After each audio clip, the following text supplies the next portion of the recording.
The chapter opens on a frozen battlefield buried beneath falling snow. A lone man stands tall amid a mound of corpses, their blood staining the white ground beneath them. After a moment, he turns and notices a black-haired young man behind him, clearly caught off guard. The older man calmly wonders why Ash is standing there at all, reminding him that he was meant to be away on a subjugation mission. The young man's face is wounded, yet his gaze remains steady and resolute. He answers that he has come for one purpose only, to bring the man before him down. In response to this declaration, the blond man shows no sign of alarm. He remains composed, almost indifferent, as though the threat means nothing to him. The younger man then accuses him of using people as tools, only to cast them aside once they have outlived their usefulness. Rage burns in his eyes as he addresses him as his father, revealing the bond between them. The older man responds coldly, stating that such manipulation is the natural role of someone like him and dismissing the young man as a foolish son. In that moment, the name of the protagonist is revealed: Aster A. Elmheim, a young man resolved to defy the fate imposed upon him. The scene shifts to the crest of House Elmheim, a noble family feared and revered for its overwhelming strength. Known as the most powerful martial house on the continent, they have sworn their loyalty to the royal family. At their head stands Lord Roderick, the only man in the kingdom said to possess the 7 wings. Long ago, he once saved a young boy from freezing to death in a blizzard, acting on nothing more than a passing whim. Bound by that act, the boy devoted himself entirely to Roderick, obeying every command without question. Yet his life within the house was harsh. He was constantly belittled and treated as lesser. In one memory, he recalls standing with a broken wooden sword while other boys mocked him, telling him not to grow arrogant simply because he had been allowed to stay. The wing crest engraved upon his back symbolized magical potential, but cruel irony followed him. He was the only one in the house who could not use magic at all. For this reason, even his own brothers tormented him, sneering and calling him wingless. Still, despite the endless scorn, he refused to surrender. He trained relentlessly, gripping his sword and pushing forward no matter how much it hurt. He drove his body to exhaustion, performing push-ups in pouring rain and forcing himself past his limits. He believed that unwavering devotion would eventually earn him recognition. The memory shifts again, showing him in a snow-covered forest alongside his companions. Sensing something wrong, the young man suddenly hides behind a tree, alert to an unfamiliar presence drawing closer. Shock washes over him when he realizes their group has been surrounded, and he wonders if they have fallen into an ambush. The scene snaps back to the present as he confronts his father, demanding to know whether his loyalty meant anything at all after such betrayal. Roderick responds with disdain, stating that someone like Aster should never have harbored expectations, and declaring that his role has ended. Hatred and bitterness twist across the young man's face at those words. Without hesitation, he charges forward, sword raised, determined to strike down the man who discarded him so easily. As he attacks, he admits that he was foolish to place his faith in someone like his father. He pours everything into the blow, condemning his own naivete even as the strike lands. Yet the result is pitiful. Roderick barely reacts, suffering nothing more than a shallow cut across his face. In an instant, 2 figures appear and bind Aster with chains formed of magical energy. They are his brothers. Without mercy, they assault him with glowing red swords, cutting into him as he struggles helplessly. Pain rips through his body as he cries out, trapped and unable to defend himself against their ruthless strikes. One brother sneers that someone without wings will always remain wingless. As Aster lies beaten in the snow, the 3 loom over him, one of them remarking that such a position suits him well. Weak and shaking, he asks why his father ever took him in if he planned to throw him away in the end. Roderick kneels before him and coldly tells him not to fool himself, stating that he was never useful as a person. Grabbing him by the hair, he forces Aster to look up, his gaze filled with contempt. He explains that the only thing he ever needed was the power of the 7 wings sleeping within the boy. Stunned, Aster cannot comprehend what the 7 wings truly are. Roderick then reveals that the boy's mother had been valuable to him for reasons far darker than affection. He explains that she carried what he needed, a seed meant to further his selfish ambition for greater power. Desperation overtakes the young man as he stretches his hand across the snow, trying to stop his father from walking away. His effort is meaningless. Hatred roars within his thoughts as he demands answers, but none come. All he feels is the icy snow against his stiffening fingers, his eyes empty and lost. He wonders if this moment marks the end of his path. He questions the meaning of his life and what purpose all his suffering ever served. Then, suddenly, everything fades into a warm, blinding white. Seeing snow once more, he wonders if he has crossed into the afterlife. He finds himself held in someone's arms, confused and unable to grasp what is happening. His eyes widen as he realizes this is no dream. It is real. He wonders where he is, feeling the cold air against his skin as he lies exposed in the snow. Looking down, he notices that his body is far too small. He raises a tiny hand, questioning whether it truly belongs to him. Slowly, the truth dawns on him. This is not merely a small body. It is the body of a newborn child. His gaze shifts to the woman holding him, and he realizes with horror that she is lifeless. Voices suddenly ring out nearby. and he sees a golden gleam in someone's eyes as orders are shouted. Men on horseback scour the blizzard, desperately searching for the woman. Their leader commands them to recover the baby she supposedly took for Roderick. Hearing that name sends a shock through him as understanding begins to form. He realizes that Roderick was searching for a baby and that he himself is that child. He questions whether the infant suspended in this moment is truly him. Memories surface of being found in a blizzard, and he understands the impossible truth. He has returned to the past. Golden light surrounds him as his sense of reality fractures and reshapes. Finding the situation absurd yet undeniable, he decides confirmation can wait. He knows one thing for certain: if he remains here, he will fall back into the Duke's grasp. Gathering what little strength he has, the newborn turns away from the lifeless woman and begins to crawl through the snow, driven by a determination far greater than his fragile body suggests. Golden light wraps around him, and he realizes that escape is his only option. His tiny hand begins to shine as he drags himself forward through the biting snow.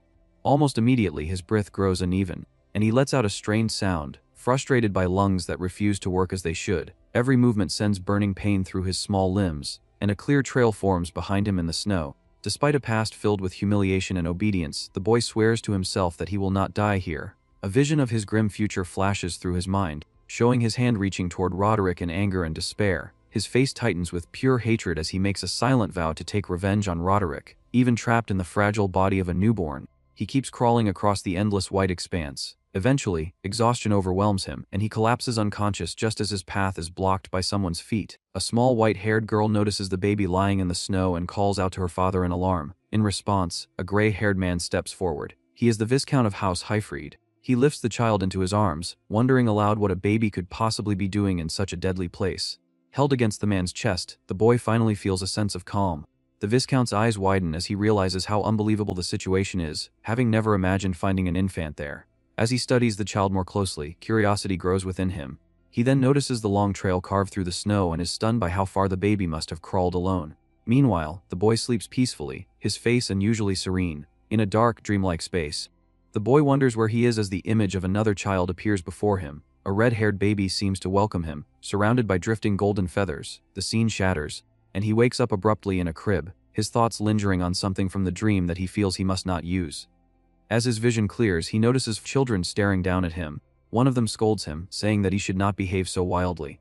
Confusion overwhelms him as he realizes he is surrounded. A girl lifts him into her arms, but the black-haired boy struggles fiercely, desperate to break free. With a sudden burst of movement, he manages to leap from her grasp, shocking the other children. Without hesitation, he begins crawling away, panic etched across his face. One of the girls cries out for him to stop, startled by his behavior. He ignores her and continues his escape, unable to understand why he is being pursued. In desperation, he stretches out his hand, and golden energy surges from his body. His eyes blaze with the same radiant gold as a newly awakened magical aura surrounds him. To his shock, his body lifts off the ground. He realizes in disbelief that this is real magic. Still floating, he struggles to comprehend what is happening. Then the power suddenly fades, and he begins to fall uncontrollably from the air. Fear floods his face as he braces himself for the impact. Just before he hits the ground, the Viscount rushes in and catches him, struck once again by how strange and extraordinary the boy is. The child stares at the man in shock, recognizing him as the one who saved him before. He recalls that this man is Highfried, the Viscount ruling over Lodric's domain, land once governed by his father. As he glances at the mansion, he wonders if this is merely another branch of the Elmheim family. A portrait comes to mind, showing Highfried Mu-Elmheim, the head of the Viscount's house and a branch of the main family. He remembers that Highfried and his brother Lodric were known as the Two Wings, famed for protecting the royal family together. He also remembers their fate, how the Viscount and his entire family perished during a civil war. With this knowledge, the boy finally accepts the truth. He has truly returned to the past. This life is his second chance. Still, despair creeps in as he fears he may have escaped the Duke's grasp only to fall into the hands of his brother instead. A woman takes him into her arms and wonders aloud whether his magic went out of control, causing him to fly. She smiles gently, clearly pleased to finally have him there. She hugs him warmly and reassures him that he no longer needs to be afraid. The boy is left speechless by her kindness, unused to such affection. She continues to hold him with care, while the Viscount watches the scene quietly, deep in thought. After a moment, the Viscount extends his hand and states that the child possesses extraordinary power. To demonstrate, he lifts the boy's shirt, revealing a crest etched into his skin. Reflected in a nearby mirror, both the man and the woman stare in shock as they recognize the unmistakable symbol of the 7 wings. Panic surges through the boy as he sees the mark and wonders why it is there. His eyes glow intensely gold as memories flood back. He recalls Roderic's cold words about needing the power of the 7 wings that resided within him. An image flashes through his mind of his father holding him with a calculating, emotionless expression. At last, he understands the truth. He was taken in only so that his 7 wings could be claimed later. Anger burns through him as he questions how Roderick ever dared to call him wingless after stealing his own wings. The woman notices the sudden change in the child's expression and grows confused. She asks the Viscount what he plans to do with the boy she is holding. Hearing this, the child senses danger and knows he must be ready to act. He believes his power must never fall into the hands of the Elmheim family, as he needs it to carry out his revenge. To his complete surprise, the Viscount calmly states that they will adopt him. The decision is so unexpected that the boy is left utterly speechless. The Viscount gently pats the child's head and says that he is still a fledgling, unable to fly on his own. He explains that the boy needs guidance and protection, and he promises to care for him until the day he can truly fly. The child's eyes widen at the warmth and sincerity in those words. Suddenly, a small noise comes from behind the door as one of the girls collapses to the floor, having overheard everything. The Viscount realizes that all the children have been listening in secret. One of them admits that they were simply worried about the new baby. The children gather together and approach their mother, who is still holding the newest member of the family. She smiles down at the boy as another daughter steps closer, curious and gentle. With a calm, loving expression, the woman gazes at the child in her arms. She lifts him slightly and declares that his name will be Aster, like a newly born star within their family. 10 years pass. The grand mansion of the Viscount's house stands beneath a bright, cloudless sky. An older Lord Hyford is greeted by one of his subordinates at the entrance. Moments later, a confident, grown Aster steps down from a carriage, a sword resting at his waist. He offers his hand to a red-haired young woman, helping her descend as well and calling her his sister, Alphen. She thanks him warmly, reminding him of the days when she was one of the children who welcomed him into the family. The two walk side by side with serious expressions, Aster's focus fixed firmly ahead. They are heading toward the Sword Dance Assembly, a prestigious annual event hosted by a ducal family. It gathers noble martial houses from across the land, serving as both a showcase of strength and a battleground where each house tests its finest swordsmen in combat. The two siblings step into a gathering of young nobles, who are waiting for the event to begin. Almost immediately, quiet whispers ripple through the crowd. Several people cast sharp, judgmental glances toward the Viscount's family, speculating about the adopted boy whose origins are unknown. With thinly veiled malice, they wonder how far the Viscount intends to disgrace the Elmheim name by bringing such a child into public view. One noble openly points toward the young man's back, identifying him as the adopted son. His sister notices the stares and tells him not to pay attention to the poisonous remarks surrounding them. With her fist clenched, she adds that in a place like this, the weak are always crushed without mercy. The two stand shoulder to shoulder, their expressions firm and unyielding, prepared to face whatever hostility comes their way. Their father then explains that this cold reception reflects the Viscount family's standing among the nobility. He adds that he deliberately brought his adopted son here so he could witness this harsh reality for himself. With a grave expression, the Viscount asks whether the young man feels disappointed by how they are being treated. In response, the boy smiles confidently, his eyes bright, and states that he does not care about their indifference at all. Hearing this, the older man laughs in relief and pride, clearly reassured by his son's strength of character. In his previous life, Aster's first social debut ended in humiliation, marked by a crushing defeat in the arena. This place carries bitter memories for him, but now everything is different. With his 7 wings restored and golden eyes gleaming, he vows silently that no one will humiliate him again. The 3 of them proceed toward the grand hall where the event is being held, fully aware that trials await them inside. From a high window, 2 young nobles watch the Viscount family's arrival with open disdain. Though Aster senses the hostile gazes directed at him, he refuses to let them shake his composure. With steady steps they enter the hall, ready to announce their presence. Inside, Aster tells himself that this time his debut will be glorious. In an age ruled by knights, strength is the true measure of a noble's worth. Nearby, a light-haired young man is engaged in a fierce sword duel. Among nobles, power is judged by mastery of the blade and skill in battle. The arena represents the pinnacle of combat, where only the finest warriors prove themselves. To display majesty in battle is to demonstrate both personal renown and family honor. As the duel unfolds, the crowd watches intently, following every strike. The 2 swordsmen charge at one another in a swift clash, but above all symbols of strength stands the medal, an emblem possessed by only a rare few. With a precise strike, the light-haired swordsman disarms his opponent and claims victory. The red-haired young man stands frozen in disbelief, humiliated by his defeat before the crowd. The victor raises his sword, revealing the shining mark on his hand, the medal that signifies his authority and power. Watching from a private box, members of the Viscount's family comment that the atmosphere remains just as oppressive as ever. One of the girls remarks that she now understands why her other sisters refused to attend the festival. Aster's thoughts drift to his past life, to the bullies who once tormented him in this very place. Memories of his humiliating loss surge back, tightening his chest. His sister notices the shift in his expression and calls his name, concern evident in her voice. She asks whether he is nervous because this is his first sword dance assembly. He denies it, stating that what he feels is not nostalgia but disgust. His unexpected answer leaves her visibly confused. The Viscount then announces that he must attend a meeting and asks his son to keep an eye on his sister. She protests, insisting that she is the older one, but Aster teasingly remarks that she is clumsy. Before leaving, the Viscount advises him to use the opportunity to build connections, then quietly warns him to ensure that no one discovers the existence of the 7 wings. Once his father departs, Aster reflects that concealing such power will not be easy. All at once, he feels the collective hostility of the nobles in the hall focused on him. Letting out a quiet sigh, he thinks about how difficult it is to socialize in an environment so steeped in animosity. Even so, determination sharpens his gaze, his golden eyes shining with resolve. Seeing him walk off, his sister asks where he is going so suddenly. Calm and confident, he replies that he intends to make some friends. He approaches a group of young nobles lounging on a sofa. One red-haired boy notices him and rudely demands to know who he is. Unbothered, Aster introduces himself politely and addresses him as Brother Dallas. He calmly states his full name, Aster F. Elmheim, and explains that he is his younger brother. Dallas reacts with surprise, and Aster adds that he noticed him from afar and decided to greet him. Another noble informs Dallas that this is the boy adopted by the Viscount's family. With visible disdain, Dallas remarks that this explains why the boy dares to use the letter F in his name. Aster recalls that Dallas and Gryan were among those who betrayed him in his past life. Remembering this, he finds it laughable that he once found them intimidating. Now, they appear no more than children playing at nobility. From a brightly lit stage, his sister calls his name, trying to pull him out of his dark thoughts. She grabs his arm and urges him to leave, saying he has already exchanged greetings.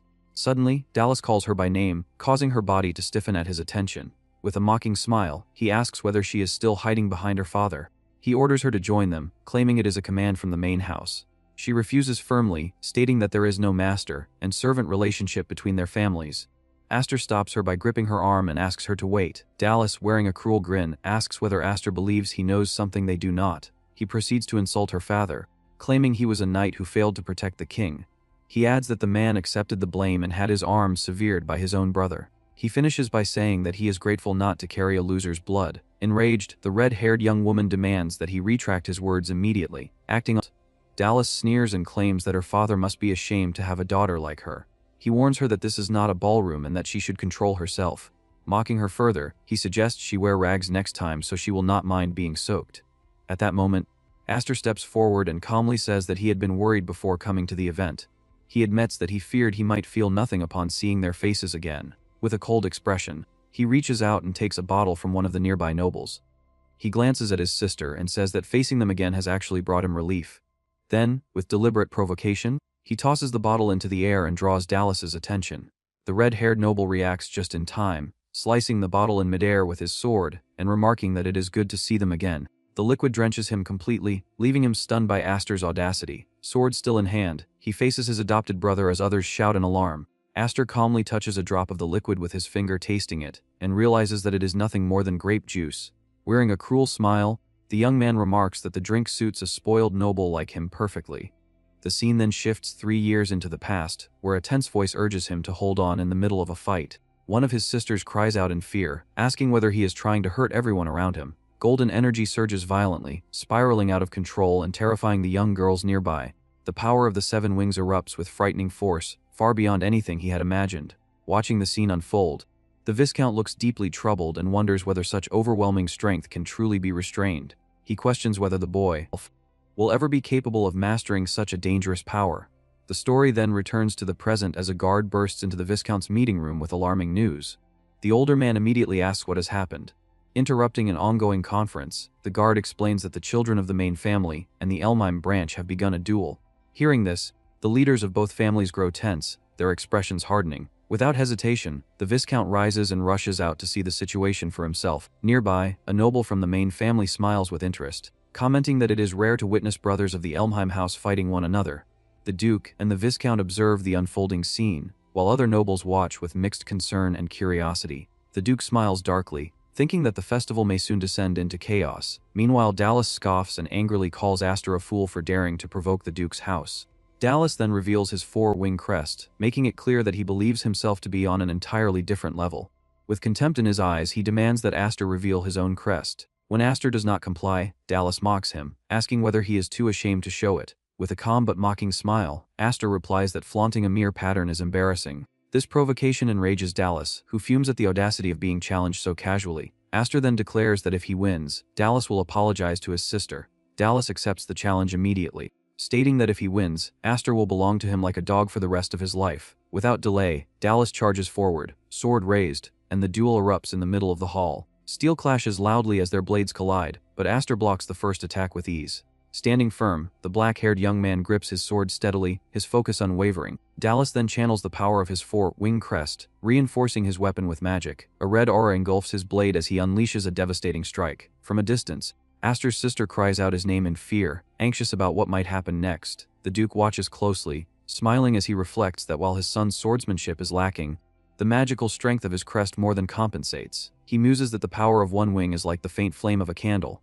In contrast, the power of four wings resembles an explosive force capable of widespread destruction. Grinning cruelly, Dallas taunts Aster, asking where all his confidence has gone and whether he still intends to force an apology. Growing impatient, Dallas demands that Aster stop defending and finally reveal his power. He then raises his sword with both hands, preparing a decisive blow meant to end the fight. One of the watching nobles smiles smugly, convinced the outcome has already been decided. At that moment, a golden aura envelops Aster's sword. With perfect timing, he blocks Dallas's attack, and the opposing energies collide violently. Dallas is stunned, unable to believe that his empowered strike was stopped so effortlessly. Smiling confidently, Aster remarks that Dallas talks far too much. He follows up instantly with a precise kick that sends his opponent flying across the hall. Standing tall, Aster radiates golden light, his presence overwhelming. He reflects that he endured 10 years of restraint in the Viscount's house solely to prepare for revenge. His eyes burn with determination as he advances again, launching a relentless series of swift, powerful strikes. Dallas fails to keep up and collapses to his knees, completely overwhelmed.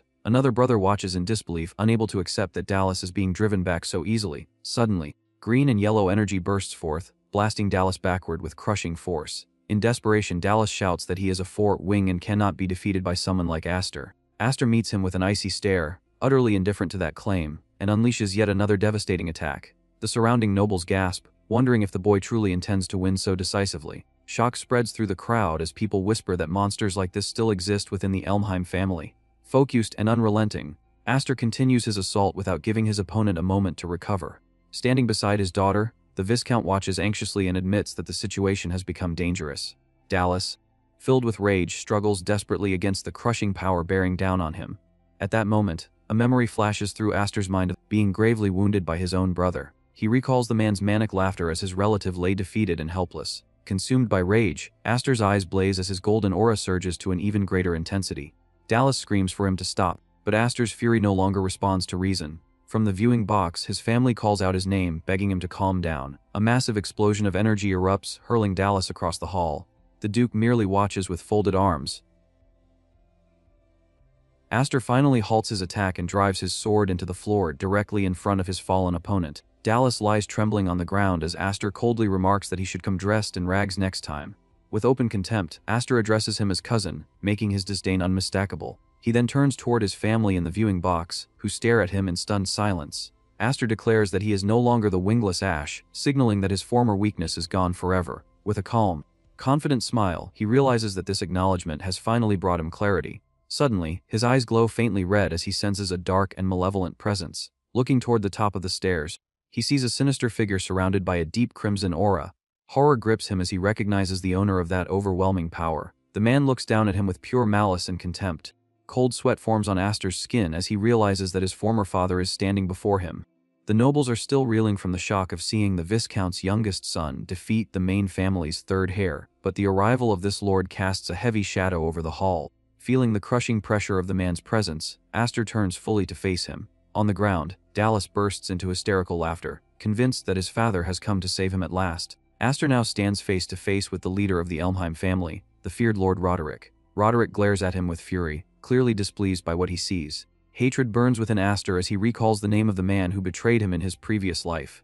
Meanwhile, the red-haired noble crawls toward his father, clutching at his leg and begging desperately for protection. With tears streaming down his face, Dallas calls out to his father, desperately hoping he will protect him from the black-haired young man standing before him. He points accusingly at the protagonist and claims that he is nothing more than a bastard who dared to challenge the family's authority.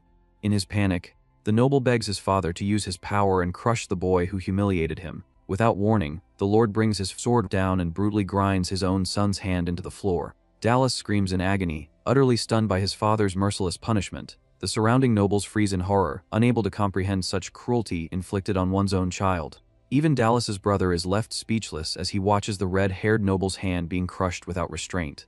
The lord coldly humiliates his son, questioning why he dares to cry after disgracing the family name so publicly. Seeing this, the Viscount shouts for his brother to stop and not to harm the boy, but his plea is ignored. The lord dismisses him and declares that Dallas has no right to wield a sword. A suffocating silence spreads through the hall. At that moment, Aster steps forward and blocks his former father's sword as if challenging him. He states firmly that his cousin has yet to apologize to Sister Alphen, as promised. With defiance in his guise, he asks his uncle to postpone any punishment until that apology is fulfilled. The lord scoffs and asks whether the boy truly believes he is an Elmame simply because he was taken in as an orphan. In response, the young man declares that he is the Viscount's son, and that he learned the pride of a knight from him. The lord shows no interest in the answer, and instead turns his gaze toward the nobles seated in the viewing box. He accuses the boy of sullying the main family's reputation through his insolent behavior. He states that this situation goes far beyond a simple disagreement, and that this cannot be dismissed as a childish quarrel. He recalls aloud that the boy's father once paid for his disloyalty with the loss of an arm. The lord then questions the young man, demanding to know what he is willing to sacrifice for his audacity. Calm and unafraid, the boy prepares his answer without hesitation. He explains that this was never a squabble, but a duel, fought to answer insults with steel. The lord's anger flares at the boy's unyielding words. The protagonist then throws the lord's own philosophy back at him, stating that he has no intention of giving up anything. Watching this, Alphen grows deeply worried as her brother continues to stand his ground against their uncle. The light-haired noble remarks with amusement that the boy is only 10 years old. The lord's eye twitches, his fury barely contained as he finally sheathes his sword. In that moment, he makes his decision and orders the boy to take his stance. The protagonist is taken aback, never expecting the lord himself to challenge him. Before he can fully react, the older man charges forward with terrifying speed. His strike crashes into him, shattering stone and carving out a massive crater as he is sent flying. Alphen watches in horror, frozen and powerless to help. The Viscount desperately calls out his brother's name. He leaps forward and attacks Roderick. Their swords collide with thunderous force at the center of the hall. Sparks fly as the two brothers clash, Roderick calmly blocking his brother's attack. When the exchange ends, the Viscount rushes toward his son to check on him. Confusion spreads as no one understands how it happened. Wounded but unbroken, the young man struggles on his feet. Blood marks his face, yet his eyes burn with unwavering resolve. From a distance, the lord watches him with open contempt before turning away and walking toward the exit. The Viscount catches the boy just as he begins to collapse, holding him tightly. With exhaustion clear in his voice, he calls his son's name in worry. The injured boy weakly states that he protected his sister and upheld his promise. Moved by those words, the Viscount praises him, saying that he fought magnificently. Without another glance back, Roderick ascends the stairs, his son following closely behind him. Above, a noble comments that the Duke resorted to a childish method to resolve the situation.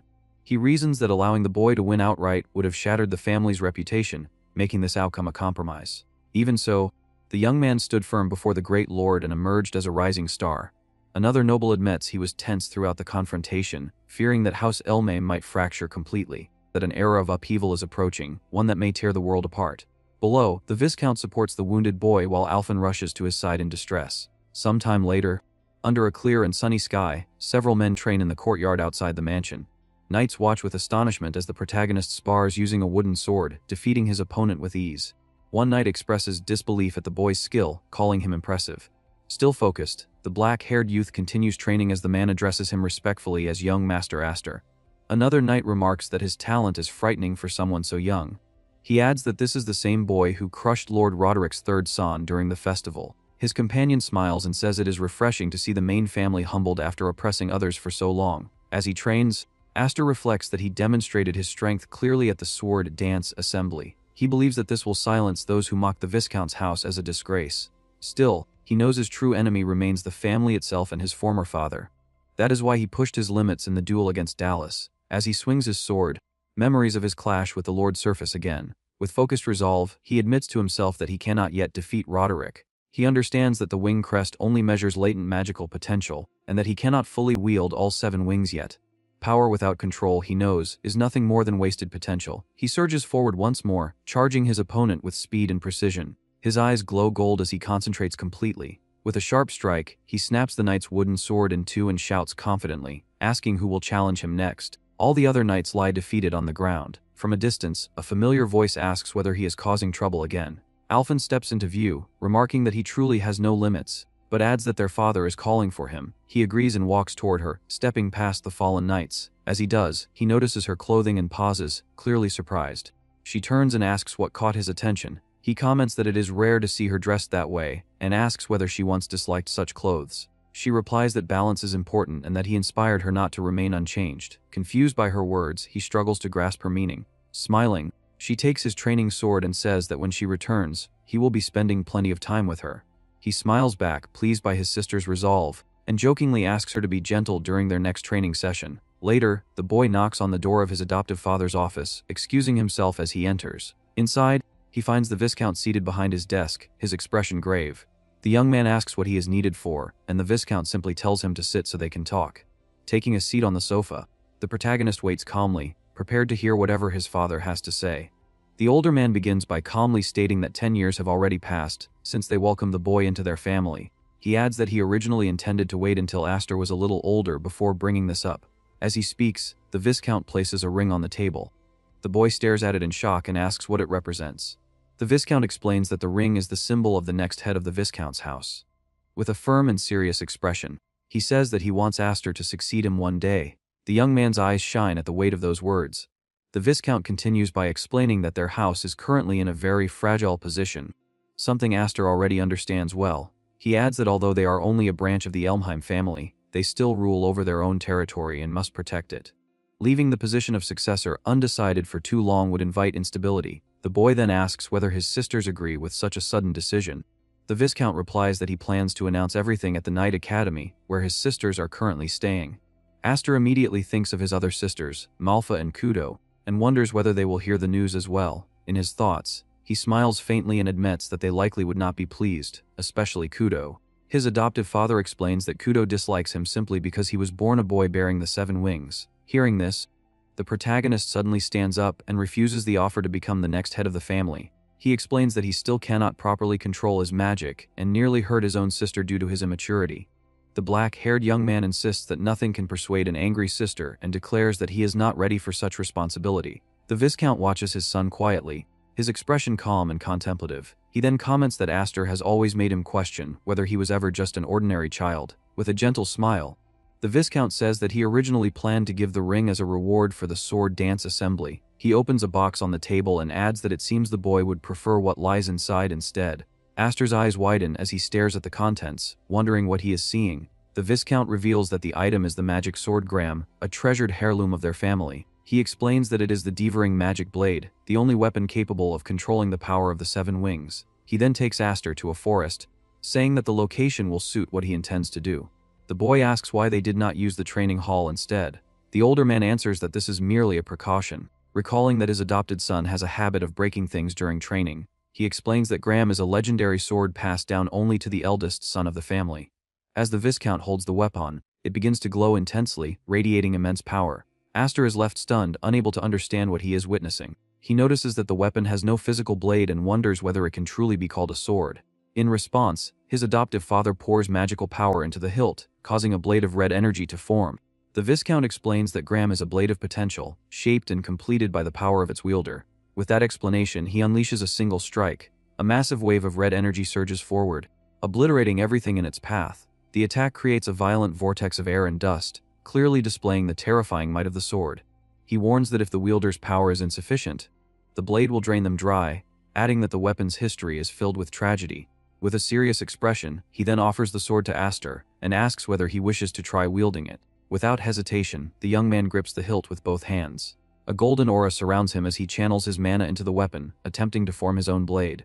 The golden energy erupts violently, and he struggles to contain it. He quickly realizes that his mana is being pulled into the sword on its own, without his control. A massive beam of light suddenly shoots into the sky. In the courtyard, knights notice the flash. One of them wonders aloud whether a comet has fallen, while another argues that it looks more like something has been launched upward. His sister also notices the phenomenon, and one of the men asks what could have caused it. Looking up at the sky, she states with certainty that it must be Aster's doing. Back in the forest, The young man smiles while holding the sword and says that the weapon is extraordinary. The Viscount corrects him immediately, saying that the sword itself is not what is impressive. He points toward the sky and states that Aster's power is what truly stands out. The Viscount explains that no one in their entire lineage has ever borne the Seven Wings crest. He believes that once Aster fully masters his power, he will surpass even Lord Roderick. In his thoughts, the Viscount realizes that his adopted son may one day become stronger than both himself and his brother. However, he warns that great power always invites great conflict. He explains that if the world discovers the boy has 7 wings, it will become a serious problem. Some will envy him, others will resent him, and many will seek to exploit or eliminate him as a threat. He tells Aster that this is why he must never regret being weak now, and urges him to grow stronger while he still has the chance. Extending his hand, the Viscount asks him to train without hesitation. The protagonist takes his hand and vows that he will never return to a life of misery. With determination, he thanks his father and promises to master both the 7 wings and the sword. 3 days later, the Viscount's family warmly welcomes new arrivals home. 2 young women enter the mansion, and the red-haired one loudly announces her return with dramatic flair. She spreads her arms wide, clearly thrilled to be back, and asks for a reunion hug from her younger sisters. Instead, the girls rush past her and cling to the white-haired woman, calling her sister Malfa. Left standing alone with her arms still open, the red-haired young woman complains about being ignored. One of the younger girls remarks that she always ruins their hair by hugging too roughly. Embarrassed, the redhead denies the accusation and insists she would never do such a thing. She then notices Alphen standing near the stairs quietly watching. Without hesitation, Kudo rushes over and pulls her into a crushing hug. The pink-haired girl protests loudly as she is squeezed mercilessly. Malfa then asks their father where brother Aster is. The Viscount begins to answer with a gentle smile. Hearing Aster's name, Kudo's expression turns serious. At the same time, deep in the forest, the young man continues his training and unleashes another violent burst of red energy. He barely manages to dodge his own attack, which spirals wildly out of control. Breathing heavily and drenched in sweat, he admits to himself that he still cannot fully control the magic sword. He realizes that while he can form the blade, maintaining its stability already pushes him to his limit. Standing amid the devastation, he wonders what he must do to reach his father's level. Suddenly, a familiar voice remarks that he has outdone himself. Kudo appears, walking toward him. He asks whether she has already returned, and she complains that he did not even come to welcome her home. With a teasing smile, she calls him cold-hearted for ignoring her arrival. She then accuses him of acting special and mentions that she heard about the sword dance assembly. He responds by pointing out that the same could be said of her missions as a knight apprentice. He adds that she was the only one awarded the honorary knight medal that year. Kudo replies that if she could not achieve something like that, she would never be worthy of succeeding their father. She then asks whether he refused the role of successor because of her. The young man internally curses his father for causing confusion and explains that this was never his intention. He simply did not feel worthy of such responsibility yet. Turning away, Kudo begins to walk off, speaking bitterly about their father and brother. She accuses him of being cruel for knowing her dream and still acting the way he did. Completely baffled, Aster struggles to understand her reaction. Without warning, she suddenly attacks, releasing a powerful slash of energy toward him. The strike tears through the air and obliterates a tree behind him. Startled, he narrowly dodges as the trunk explodes. Angrily, he demands to know why she attacked him without warning. She replies casually that since it has been a while, she decided to test his skills. With a confident grin, she warns that next time she will attack with full force. Aster tries to protest, saying that his sword is still incomplete. She counters by asking whether he would give the same excuse to an enemy on the battlefield. The question leaves him stunned.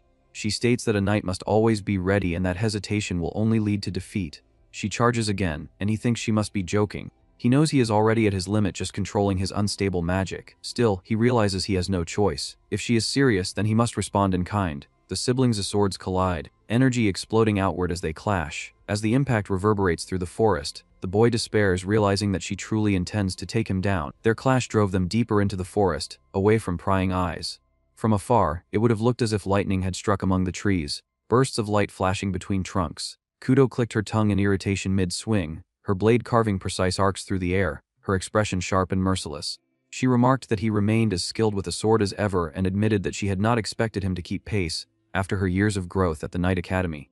Even so, he blocked her attacks one after another. She shifted her footing with disciplined precision and unleashed a devastating blow that hurled him backward. She coldly stated that his control over mana was pitiful. Aster skidded across the forest floor, his boots gouging deep lines into the soil. Still, he forced himself upright. Looking at her, he commented that she was just as ruthless as he remembered. His thoughts drifted unwillingly into the past. Kudo had always been this way, fierce and unyielding. As the only male in the family with the formal right to inherit, and as the bearer of a seven-wing crest that surpassed anyone else in the household, he had long been a silent thorn in her life. To her, his very existence embodied unfairness. She had grown into a storm that rose against every perceived injustice. If he were honest with himself, she had always been his natural enemy. Without warning, she leapt high, her silhouette briefly framed against the canopy. He recognized the technique instantly. Her sword fell like judgment. The impact split the forest floor apart, a violent shockwave blasting outward. Standing over him, she declared that he was unworthy of becoming the next head of the family. Elsewhere, inside their father's chamber, Alphen stood near the window. Anxiety colored her voice as she asked whether it was truly wise to allow them to fight alone. She feared that recklessness between siblings might end in death. Their father responded calmly that Aster and Kudo were rivals, perhaps reckless but not foolish enough to cross the final line. Still uneasy, Alphen pressed him and asked why they had truly been summoned back from the Night Academy. She sensed the matter went beyond mere succession. He opened a drawer and withdrew a sealed envelope marked with the insignia of the Elmhine main family. The sight stole her breath. He explained that it was a summons. The elders who governed the family's core wished to see their grandchild in person. When she asked quietly whether the situation was truly that grave, he answered without hesitation that, at worst, they might lose Aster. Back in the forest, the battle raged on without pause. Their swords clashed in rapid succession, shockwaves rippling through the trees. Amid the exchange, Aster insisted that she stop speaking nonsense and reminded her that he had already refused the role of successor. She knew that better than anyone. Irritation tightened her features as she raised her blade high and declared that his refusal was exactly what she found intolerable. Her sword came down with overwhelming force. He caught it at the last second, and the sheer weight of the blow stunned him. Facing her felt less like dueling a swordsman and more like bracing against a troll wielding a warhammer. She pressed down harder, pouring even more strength into the strike. At the final instant, he twisted his wrist and flipped his blade, driving her attack into the ground. He demanded to know whether she would finally listen. She responded with a faint smile and asked if he was already trying to flee.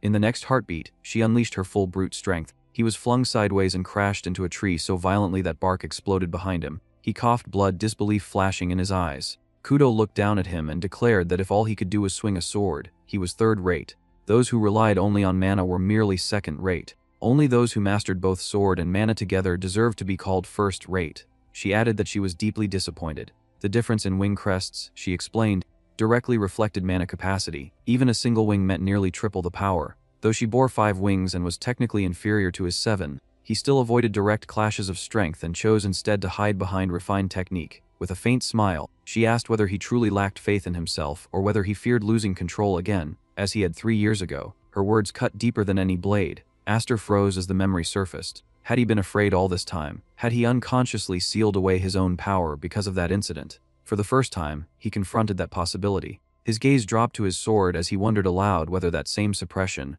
was the reason Sordran always felt unstable in his grip. Kudo's expression hardened further. She told him that he possessed everything she had ever desired. If he intended to let those blessings decay through ignorance and arrogance, then he should hand them over to someone who understood their value. She lunged at him, her killing intent no longer restrained. This time, he did not retreat. He met her strike head-on. Their blades collided with a thunderous roar that echoed through the forest. To her shock, she was forced backward, her footing faltering as disbelief filled her eyes. She could scarcely comprehend that he had deflected her full, powered attack. He offered a faint smile and thanked her. He told her that, because of her, he had finally awakened. Then he surged forward at full speed. She narrowed her eyes, confusion flickering across her face as she questioned why he would charge before stabilizing his blade.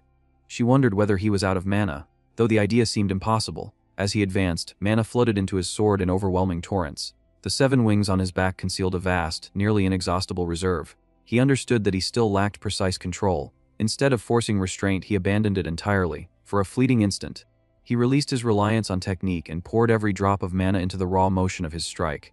The blow descended with unstoppable force. She raised her sword and blocked it cleanly, stabilizing herself at once. Even so, she felt the difference. Something within him had changed. After steadying herself, she let out a small, amused smile and asked whether he had truly thought this through, or if this was simply another half-formed impulse. He met her gaze without hesitation. There was no uncertainty left in him. He told her plainly that he had no intention of wasting this second life. This time, he would seize everything that had once slipped from his grasp: the power of the 7 wings, the sword Graham, and his rightful place within the family. These were the things he had struggled desperately for before and failed to claim. At the mention of a second life, she stiffened almost imperceptibly. Shock flickered across her face. In that brief opening he moved. Mana surged violently into his blade as he closed the distance in an instant. He leaped high into the air, gathering every ounce of strength he possessed. His sword was poised to fall with absolute finality. Then he vanished. Kudo's eyes flew open in shock when Aster vanished from her sight midair. For a split second, she thought he had disappeared entirely, but he had not. Instead of rising higher, he had dropped low, compressing his mana inward and forcing it into a tighter, denser flow. The pressure around him thickened as he funneled everything he had into his blade. He announced without hesitation that he would no longer hold back. Kudo felt the change instantly. The atmosphere itself seemed to grow heavier. She understood at once that the duel was reaching its conclusion. Aster brought his sword down with devastating force. The air shrieked as it split beneath the descending arc of condensed mana. Sometime later, Kudo slowly opened her eyes. Instead of shattered trees and scorched earth, she saw the familiar ceiling of her own bedroom. For a few seconds, she could not understand how she had ended up there. Sunlight streamed through half-drawn curtains. By the window stood her older sister, Malfa, quiet and composed. Malfa turned slightly and remarked that Kudo had taken quite a while to wake. Kudo pushed herself upright immediately, her voice sharp as she demanded to know what had happened to the duel and what the result had been. Malfa's smile was gentle. She explained that Aster had carried Kudo back himself. He had told the household that Kudo had fallen asleep in the middle of the fight. According to him, the exhaustion from her journey back from the Night Academy had finally caught up with her, and she had simply lost consciousness. Kudo lowered her gaze to the sword resting nearby. That was not what had happened. She remembered the final moment with perfect clarity. Aster's blade had stopped just inches from her body. She had felt the crushing density of his mana, enough to cleave her in two. Yet at the last instant, he had dispersed the mana coating the blade. Only the residual shockwave had struck her. It had been strong enough to knock her unconscious, but it had not been meant to kill. In that moment, she had understood something simple and undeniable. No matter what he claimed, Aster would never kill his own sister, and yet, for the briefest heartbeat, she had believed he might. A faint smile touched her lips. He was younger than her, and yet he had grown into something infuriatingly formidable. What an unbearable little brother he had become. She rose abruptly and seized her sword, asking Malfa where Aster was. Her eyes sharpened as she declared that she would not accept a duel that ended like that. The next time, they would start from the beginning, both at full strength. Malfa's expression shifted. She informed Kudo that Aster had already left the castle. Kudo froze. Malfa explained that the main house had summoned him, and that earlier that day he had departed alongside their father. Seeing Kudo's confusion, she asked whether she truly had not been told about the summons. Anger flared in Kudo's voice as she demanded to know why no one had informed her. Far beyond the castle grounds, a horse-drawn carriage rolled steadily along a forest road. Inside, Aster sat across from his father in heavy silence. His father explained that the person Aster was about to meet was one of the old lords who quietly supported the Elmine family. Though retired from public leadership, the former heads of the main and branch families, along with the powerful elders beneath them, still wielded immense authority. They no longer stood in the spotlight, but they governed from the shadows. He added that those elders had never once shown the slightest interest in Aster. For them to summon him now, after his adoption, was far from trivial. Aster listened calmly and replied that it was most likely related to the Sword Dance Assembly. He mentioned that he had heard the elders of Elmine valued the family's honor above all else, above wealth and even above life. He stated that anyone who stained that honor would be cast aside without mercy, as though thrown into a beast's cage as feed. His father stared at him in disbelief, and demanded to know where he had heard such an absurd tale. Slightly flustered, Aster answered that he had heard it somewhere long ago. Then, more steadily, he said he was prepared for whatever awaited him, whether punishment or exile. After a short silence, his father asked whether it truly did not bother him to leave without saying farewell to Kudo. Aster smiled faintly and replied that it was fine. Their departures had been scheduled close together anyway. He added that it was probably better if he was not around. Since Kudo disliked him, she would likely feel more at ease in his absence. He continued by saying that, thanks to her, he had finally begun to understand how to wield the sword Graham properly. He could now draw upon the power of the Seven Wings more freely than before. With steady eyes, he told his father that no matter what happened next, he should not come to rescue him. He declared that he was ready to survive on his own. His father opened his mouth, clearly intending to scold him for speaking so recklessly. Before he could, a voice rang out from outside the carriage, asking why Aster was acting so dramatic when he was the youngest among them. Aster's eyes widened in shock. Clinging to the side of the moving carriage was Kudo herself, her expression sharp and stubborn, alive with challenge. Without hesitation, she hauled herself inside as though the journey ahead had always included her.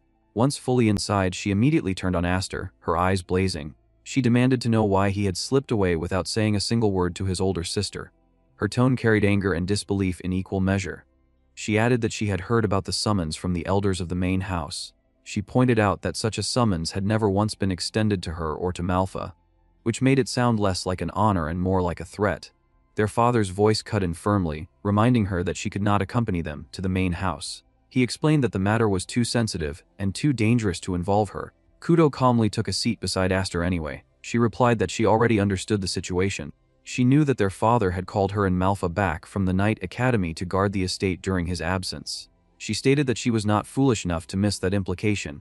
Still, her expression hardened as she added that a summons from the main house meant the matter was serious enough to require extreme caution. She revealed that Malfa herself had warned there was a real possibility Aster might not return. Aster brushed it aside with a calm smile and told her she was overthinking it. He claimed he was simply going to talk and would return soon enough.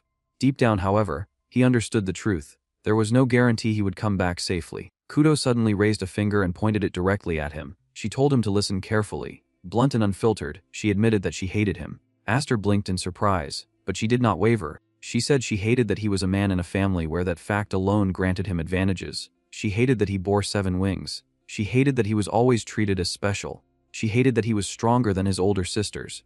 She hated that he carried himself with maturity despite being the youngest. She hated all of it. Then her voice softened.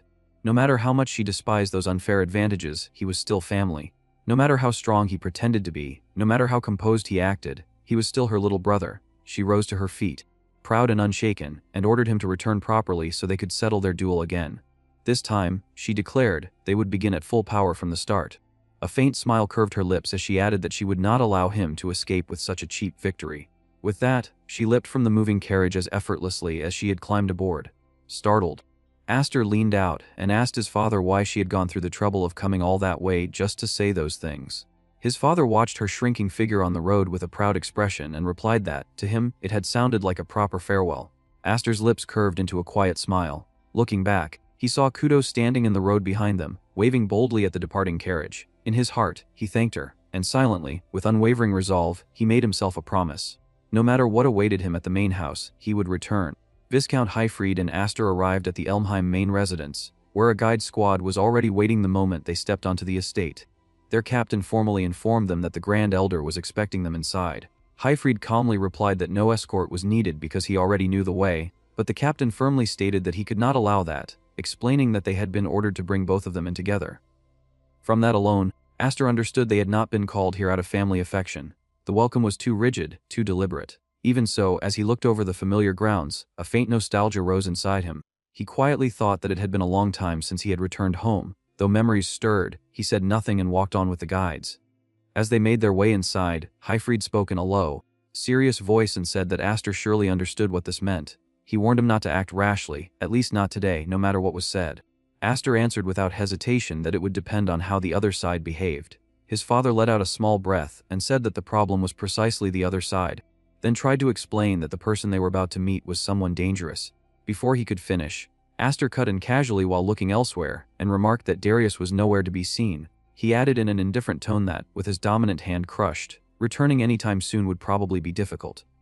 Hyfried shot him a sharp look and asked whether he was listening at all. Aster answered simply that he was. Then he added that for today he would stay as silent as a clam because his sister had told him to return safely. By then, they had reached a massive door. It slowly opened with a heavy groan that echoed through the corridor. Once they entered, the guard captain loudly announced that Lord Hyfried and his son had arrived.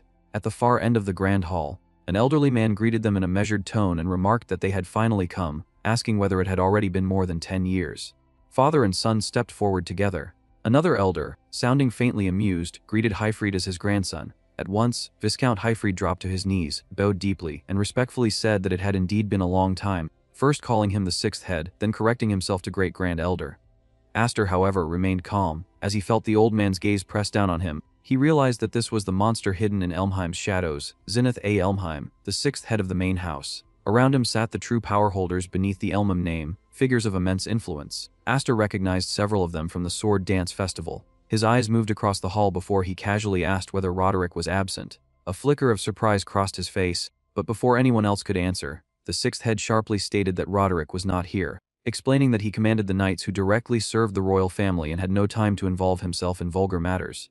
As he spoke, a terrifying aura poured from his body. The pressure was thick and suffocating, weighing down the entire hall like an invisible force. He coldly added that, since Roderick was occupied, The old men had kindly taken it upon themselves to handle the administrative side of this matter. Aster stayed outwardly calm, but his thoughts moved quietly. In his previous life, he had never even gotten the chance to stand before these people. Now he saw clearly that gathering so many executives without the current head present proved just how much influence the retired sixth head still held. Even in retirement, Zenith's authority remained overwhelming. Hyfried finally spoke in a controlled voice and asked what exactly these vulgar matters were. Zenith let out a low laugh and said that Hyfried had likely already guessed. His sharp eyes shifted toward Aster, as he remarked that Aster's pet dog had caused quite a disturbance at the sword dance festival. The insult lingered in the air, deliberate and sharp. Aster lowered his gaze for a brief moment, then looked forward again with his golden eye steady and unshaken. Inside, he calmly concluded that this was exactly what he had expected. Hyfried responded that, if this was about that incident, the current head, Roderick, had already settled it and closed the case. Zenith immediately dismissed that, coldly saying that Roderick's actions had merely been a performance for the public, and did nothing to erase the stain on Ilmam's name. He said that adopting a child of unknown origin had been a mistake from the beginning, though they would have overlooked it if the boy had remained harmless. But his voice hardened as he said that things changed the moment that child bared his fangs at the main house. For that, he declared, banishment was unavoidable. At once, killing intent flooded the hall, far more intense than before. The pressure became almost unbearable. Zenith continued that the boy would of course not escape proper punishment either, and he addressed Hyfried directly. The threat was unmistakable, and the room fell silent. After hearing enough, Aster spoke up firmly and said that he alone had done everything, and that his father had nothing to do with it. Hyfried neither stopped him nor openly supported him. Seeing his father remain silent, Aster slowly steadied himself and quieted down again. Zenith watched the exchange with unreadable eyes and said that, as expected, the boy had no discipline. He criticized him for daring to interrupt while adults were speaking. Then the sixth head slowly rose from his seat, and the atmosphere in the hall grew even heavier. In a deep, commanding voice, he declared that Elmheim led 12,000 knights and carried a great name, but the knights were far from united. He explained that countless people constantly aimed for the highest seat, and his sweeping gaze across the gathered elders and executives made the meaning obvious. Power within Elmheim was unstable, always contested, and even the slightest crack in reputation could become a weapon in such a place. Zenith stepped forward once more and said that all they wanted was peace of mind, proof that Aster was not someone who would bring ruin to Elmheim. With a gesture, he had a sword brought before Hyfried. The blade radiated a violent and overwhelming aura, spilling power into the hall like a storm on the verge of breaking.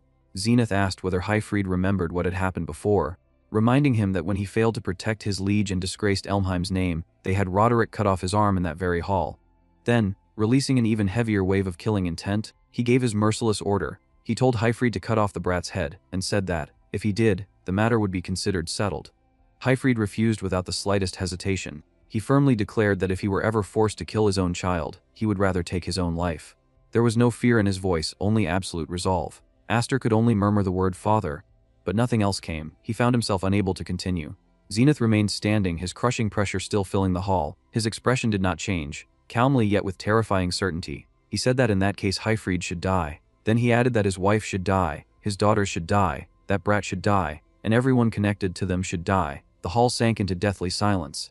Then Zenith delivered his final sentence. From that day on, the Viscount house was dissolved. The moment the declaration fell, numerous knights surged forward. The knights moved at once. Steel flashed through the hall as drawn swords closed in around Viscount Hyfried, their killing intent fully bared. Seeing his father surrounded, Aster stepped forward and raised his voice, asking why the Grand Elder was so afraid. Zenith narrowed his eyes and demanded to know what he meant.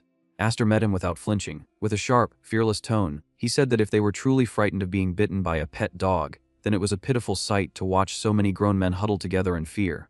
The entire hall fell still at his audacity. Banishment, execution, punishment, none of it seemed to matter to him. He continued that they could do as they pleased to him, but if they intended to touch his family, then things would be different. As he spoke, he pulled off his shirt without hesitation. Hyfried watched silently, already understanding what his son was about to reveal. Before turning back to the elders, Aster softly apologized to his father and admitted that, in the end, he was not very good at staying quiet after all. A nearby knight stared in disbelief and blurted out in shock at the mark on Aster's back. Aster stood tall and clearly revealed the winged emblem. Then he declared that, from that moment on, those 7 wings would become Elmheim's enemy, and he told them to think carefully about what that meant. The threat was no longer concealed. It was absolute and impossible to ignore. At once, disbelief spread through the chamber. One person muttered that it was impossible. Another wondered whether it could really be the 7 wings emblem. A different elder insisted it had to be fake, saying that in all the centuries of their history, Such a thing had never appeared on a human body. Even the fat elder, though unsettled, admitted that the crest itself was unmistakable. Zenith stepped forward and sharply demanded whether Aster truly understood the meaning of what he was showing them. His words were heavy, tense, and pressing. Aster responded almost casually, though strange confidence lay beneath his tone. He remarked that the answer should be obvious, since the more wings there were, the more shocked people always became. At that moment, attention shifted to a blue-haired man who had been watching the scene closely. Instead of panicking, he let out a quiet laugh and politely urged them to continue, clearly amused by the turn of events. His reaction clashed sharply with the suffocating mood in the room, while another nearby figure looked deeply disturbed. Zenith spoke again, this time explaining with grave seriousness that the wing emblem was originally an organ used to generate magical power. Long ago, spirits had shared that power with humans, and by passing it from parent to child, humans deepened and strengthened it over generations. Yet, he declared, there had never once been anyone who reached 7 wings. That statement sent a ripple through the room. Aster's expression tightened slightly as he asked whether that meant he belonged to the Spirit Clan. Zenith met his gaze and answered that, if the 7 wings were real, then perhaps he did. The tension deepened. Highfried could only watch his son in stunned silence, the weight of the revelation visible on his face. But Aster stepped forward without wavering, and firmly declared that he was a child of the Viscount house. He said that, at this point, his birth no longer mattered. What mattered was whether everyone in that room truly had the resolve to make an enemy of him. His words froze the air. The 7 wings were no longer just a shocking revelation. They had become a direct challenge. Calm and calculating, Aster continued. He said that if Elmheim cast him out, then many among the martial nobility would surely welcome someone bearing the 7 wings. If that happened, then for those already living in fear of rebellion, he would become a much greater threat on the outside than under their control. He concluded that, rather than discarding him, they should want to keep him close. As a symbol surpassing even Duke Roderick himself, the so-called 7 wings, there was not a trace of fear in his eyes. No hesitation, no doubt, only cold clarity. Everyone seated in the chamber grew uneasy. The force of his logic spread over them like a storm cloud. What he offered was not merely a plea for survival, but a political weapon, a dangerous shift in balance that none of them could dismiss lightly. Inside, Aster thought back to Zenith's earlier words. Elmheim was not a single united force. Cracks already ran beneath its surface. In truth, a rebellion would one day erupt, a massive civil war that would swallow the entire nation. Having seen that future once before, he knew he could not remain passive if he wanted both himself and the Viscount house to survive. At the very least, he had to determine here and now who among them would stand as an enemy and who might become an ally no matter the risk. His resolve hardened. This was no longer merely about noble pride or the 7 wings. It was about preparing for the storm that only he knew was coming. Zenith responded with open anger, his authority pressing down on the hall like crushing weight. He sharply demanded whether Aster truly believed he possessed that much value, then said there was still no proof the 7 wings were genuine. His words were meant to smother Aster's momentum with doubt, intimidation, and authority, but Aster only smiled. Calmly, almost provocatively, he said that if they believed the wings were fake, then they should kill him quickly. He added that if they did, it would become a war between him and all of them. Outwardly fearless, inwardly he thought carefully. Killing him now would be simple. But if Elmheim truly understood what was at stake, then what would they choose? That was the gamble. He knew they could not act carelessly while uncertainty still surrounded the 7 wings. As the tension tightened like a drawn bowstring, the blue-haired man suddenly rose to his feet and lightly clapped, as if entertained by the entire exchange. He remarked that the conversation was going in circles, then smoothly suggested that they impose a trial on Aster instead. The heavyset elder stiffened at once and protested, calling out to Count Maze. But Count Maze interrupted in the same relaxed tone and said that they all wanted to see it anyway, the power of the 7 wings. With a faint smile, he added that it would not be too late to decide Aster's fate after witnessing that. The mood shifted again. What had begun as an argument had now turned into something more dangerous, a test that could either prove Aster's worth or condemn him completely. Count Maze pressed further, saying that this was the residence of the world-renowned martial clan, so surely they could prepare 1 or 2 suitable trials. The moment Aster heard the name Count Maze, his thoughts sharpened. There was no mistake. This man was an ally. The timing of the suggestion and the direction of the conversation made it clear. It was a lifeline hidden beneath casual curiosity. After a long pause, Zenith finally agreed. In a cold, controlled tone, he ordered them to follow him. He remarked that teaching manners to a grandson who did not know how to speak properly was also the duty of an old man. He led them away until they reached a heavy structure. Zenith stated that this was the trial ground. It was dark inside, and beyond the darkness lay an underground bunker connected to the waterways. He explained that it had originally been built as an emergency evacuation shelter, but they were currently keeping a single magic beast there. Then he announced the trial. It was simple. Aster only needed to defeat that beast. The simplicity of the words made the challenge feel even heavier. Highfried let out a deep sigh, unable to hide his frustration. He muttered that Aster had always been a troublesome child, always crying and screaming when young, and reminded him that he had warned him many times to keep the existence of the 7 wings hidden. There was disappointment in his voice, but worry as well. Aster listened in silence. Then he stepped forward, placed his hand on the door, and calmly said that something so conspicuous could not be hidden forever, and that this had been the perfect chance. The heavy door creaked open, and cold darkness spilled outward. Whatever waited beyond was not merely a beast, it was proof. Without hesitation, Aster walked toward it. Hearing his son's determination, Viscount Hyfried called out one last warning, telling him not to lower his guard. Aster answered at once that he was going, then briefly glanced toward Count Maze. The blue-haired noble wore a quiet smile, as though observing everything with calm interest. That faint smile remained in Aster's mind as he descended into the underground bunker. Damp air pressed in around him, heavy and still. The darkness was thick, yet not so complete that he could not see. Then he noticed it. A severed head lay on the ground. Even in the dim light, the sight was unmistakable. At that moment, a cold voice echoed down from above. It casually remarked that the dead man had been given a chance to clear his name as well, but had only cried and screamed until the end, making him unbearable to watch. They were speaking of Duke Roderick's son. The head at Aster's feet belonged to Darius. The same voice continued with faint warning and told Aster not to disappoint them now. The meaning was obvious. This was not merely a trial. It was judgment. Suddenly the ground trembled. From the darkness a gigantic and terrifying beast emerged. It stood before Aster with overwhelming power, and its roar shook the entire underground chamber so violently that the walls themselves seemed ready to crack. Aster tightened his grip on his sword, the blade giving off a faint gleam in the dark. Above him, the declaration came once more, firm and merciless. The trial had begun. As he faced the monster, Aster thought to himself that the rumor had been true after all. Elmheim really did keep a magic beast inside its own mansion, and just this once he found himself feeling sorry for Darius, for being born into a house filled with monsters. Keeping his hand low, Aster faced the beast just as it unleashed a thunderous roar that shook the entire chamber. He calmly prepared himself and began to speak, but before the thought could fully settle, he exploded forward. In a single flash, he shot past the magic beast so fast that the eye could barely follow him. The instant he crossed its body, the monster was cleanly severed into multiple pieces. From above, everyone watching was left speechless. After landing, Aster casually hid his true reaction and lightly remarked that, to him, Sister Kudo was far more frightening than this creature. But the moment he said that, something impossible happened behind him. The beast's mangled body began to move. Piece by piece, the severed flesh pulled itself back together until the monster stood whole again, as if it had never been cut down at all. The instant Aster saw it, disbelief filled his face. He muttered in shock that it made no sense, then realized the truth. This thing was undead. As if to confirm it, the restored monster let out another savage roar. Above, Viscount Hyfried cried out in horror and demanded to know why an undead was being kept beneath the mansion. In response, Zenith A. Elmheim watched with a dark, sinister smile and calmly explained that such creatures were drawn to the smell of death. He said it had wandered down there on its own, expecting fresh corpses to feed on. No matter how many times they cut or burned it, it refused to die, so in the end they captured it, and kept it as the ideal opponent for measuring someone's strength.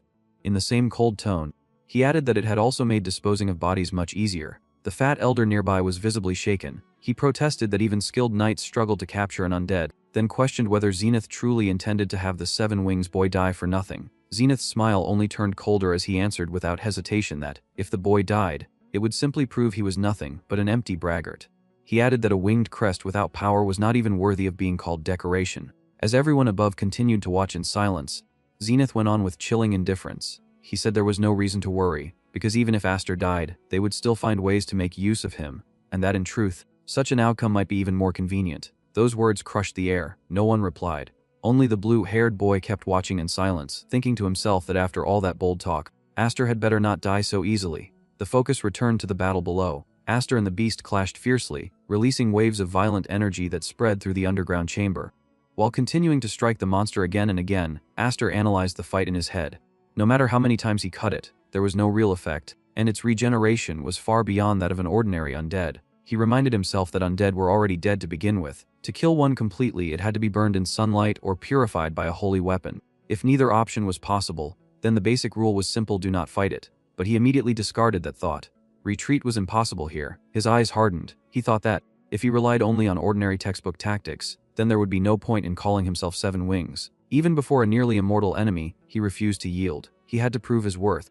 With that resolve burning inside him, Aster swung his weapon and unleashed a crushing strike straight ahead. He declared to himself that he would overpower the undead with sheer force.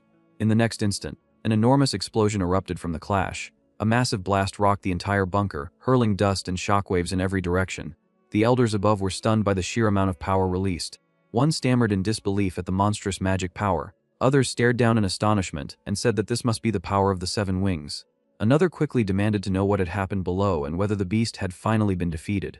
Through all of it, Zenith remained almost entirely unmoved. As the dust slowly cleared, the figure still standing at the center of the battlefield was revealed. It was Aster, completely unharmed and still on his feet.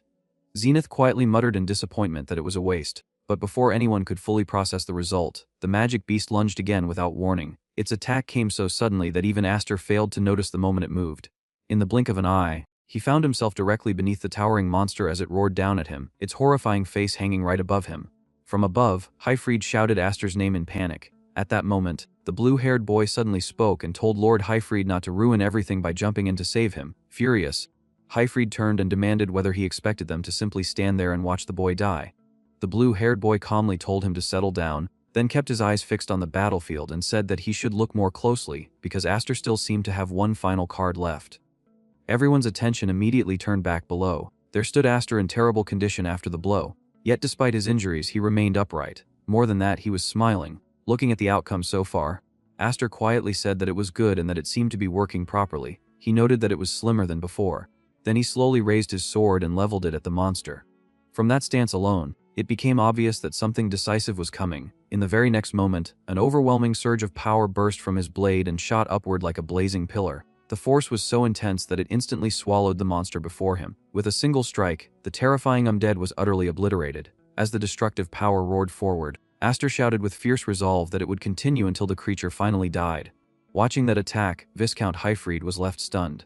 As he stared at the technique unfolding below, he began to think that it was the move he had once shown Aster. Memories surfaced in his mind, but the longer he watched, the more he realized it was not the same. In disbelief, he corrected himself and thought that it was something else entirely. The energy from Aster's strike continued to rage violently across the battlefield. Its pressure was so overwhelming that even the elders above felt it clearly. The entire underground chamber began to tremble under the strain.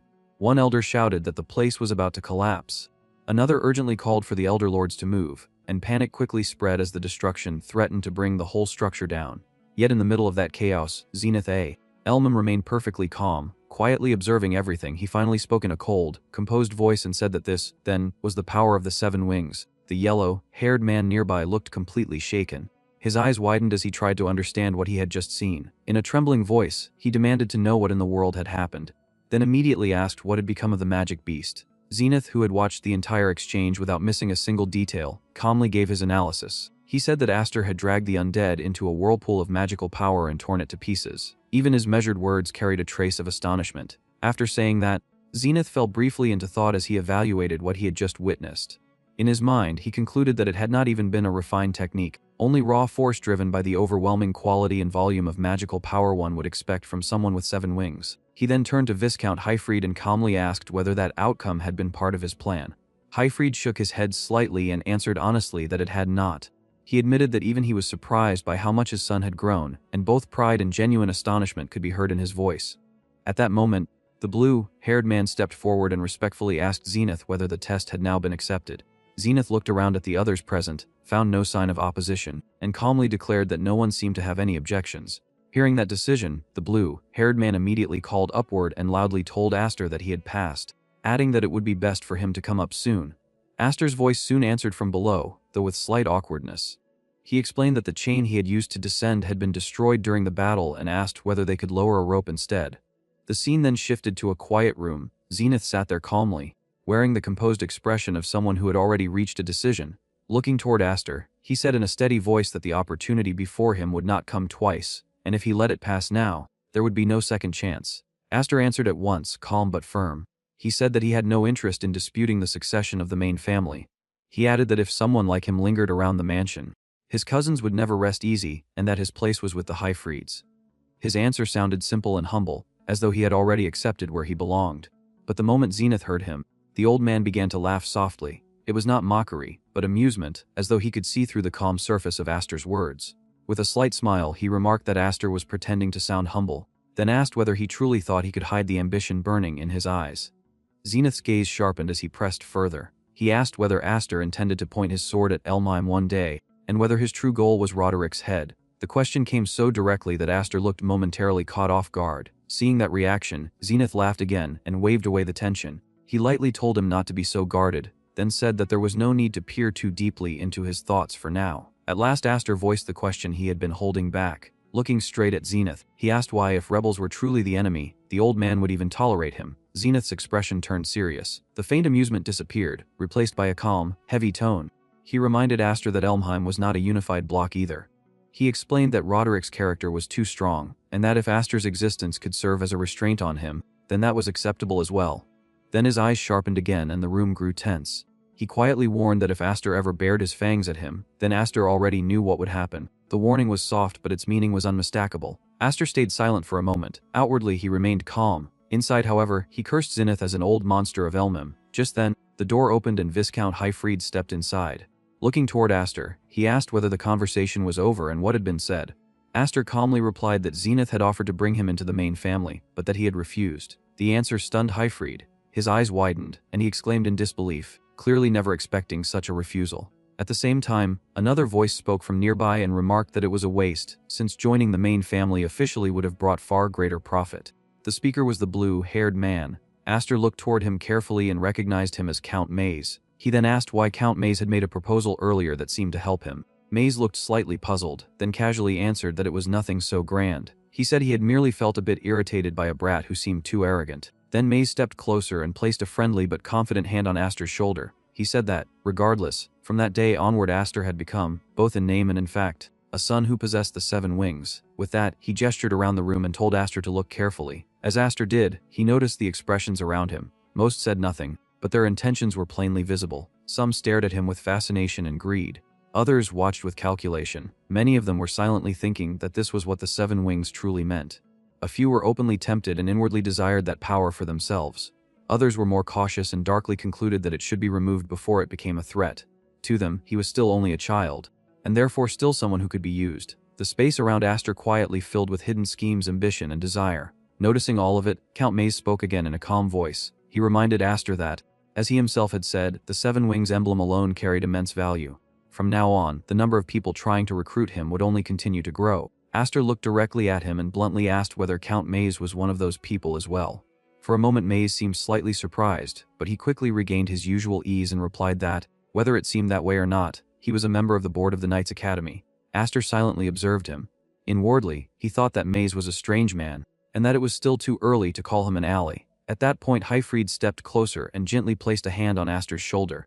Looking satisfied, he said that it was time for them to leave, and that Aster still needed to tell his sisters about the performance he had given that day.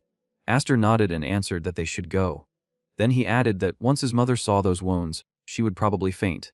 The scene shifted again, this time to another noble residence where the atmosphere was calmer, though the conversation inside remained serious.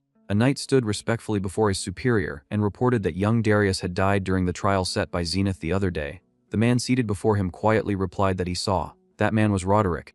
After a brief pause, Roderick added that he had also heard Hyfried's son had been summoned by the elders of the main family, then asked what had happened to him. The knight hesitated. Inwardly, he wondered whether Roderick truly felt nothing even over the death of his own son. Still, he kept his composure and answered respectfully that he had a report on that matter as well. Before the knight could continue, Roderick spoke again, as if he had already deduced the truth. He remarked that, just as he thought, that boy also possessed the 7 wings. The knight looked startled and asked whether he had known already. Roderick leaned back slightly and answered in a calm, thoughtful tone that, if this continued, the balance of power maintained within Elmheim for so long might collapse. The knight carefully asked whether they should take action. Roderick dismissed the concern with a small wave of his hand. He said they should leave it alone, adding that if Elmheim could be shaken by an obstacle of that level, then the clan would have gone extinct long ago. Then a faint smile appeared on his face as he added that, though he was in no rush, those wings would one day be his. His eyes darkened as he continued. Until then, he would allow the boy to enjoy himself freely. He said he wanted to see how long the infant who had escaped that day could endure, and that the whole matter would entertain him for a while. As he spoke of the child of the 7 wings, Aster, the anger and hostility on his face were unmistakable. The scene shifted once more. 4 years later, a loud voice echoed across a wide-open area crowded with people. Applicants for the Dorsil Knights Academy entrance exam were being directed to register and move quickly to the next checkpoint. Young candidates packed the area, all gathered to take the Academy's entrance examination. Among them, a muscular soldier noticed someone in the distance and nudged the man beside him, asking whether that could be the famous one. The other man quickly denied it, saying that it could not be, because he had heard the person in question was supposed to be much more corpulent. At the registration desk, An official pushed forward a document and firmly explained that neither the kingdom nor the knightly order would be responsible for injuries or accidents during the examination. He stated that, if the applicant agreed, he should sign and then present his wing emblem. As he reviewed the candidates, the official remarked that they could not overlook anyone lacking magical power. Then he began to read out the next applicant's identity, starting with the emblem of the wings belonging to Aster Elmheim. But before he could say the name properly, his tongue stumbled. He looked up at the person standing before him and froze in surprise. The young man tilted his head slightly and calmly asked whether presenting the emblem was mandatory. He explained that his was located in a somewhat troublesome place to show, then casually asked whether his face alone would be enough instead. The one standing there with that relaxed smile was Aster himself. The scene shifts to a vast hall where a crowd has gathered outside, and at the center of it all, Aster walks forward with calm, steady confidence. Someone calls out to him from behind again and again until a man in green steps forward, points at him mockingly, and says that Aster is the smug-looking man he has never seen before. He adds that he does not know which noble house or country Aster comes from, then introduces himself as Viggersmeets. With a sneer, he asks whether Aster came to the wrong place. Spreading his arms as though presenting the grounds, he says that this is the exam site for the glorious Kingdom Knight Cadets, a place meant only for the finest among knights. Aster remains completely unfazed and replies that, in that case, there is no issue. Vigor pauses in surprise, then raises his voice and says that everyone here has endured brutal hardship while chasing the glorious road of the elite, taking this exam again and again for that dream. His gaze drops to the weapon at Aster's side, and he mocks him for carrying what looks like a child-sized sword. He says everyone can see it and declares that this is no place for an inexperienced swordsman like him. He tells him that if he only came to look around, he should go home.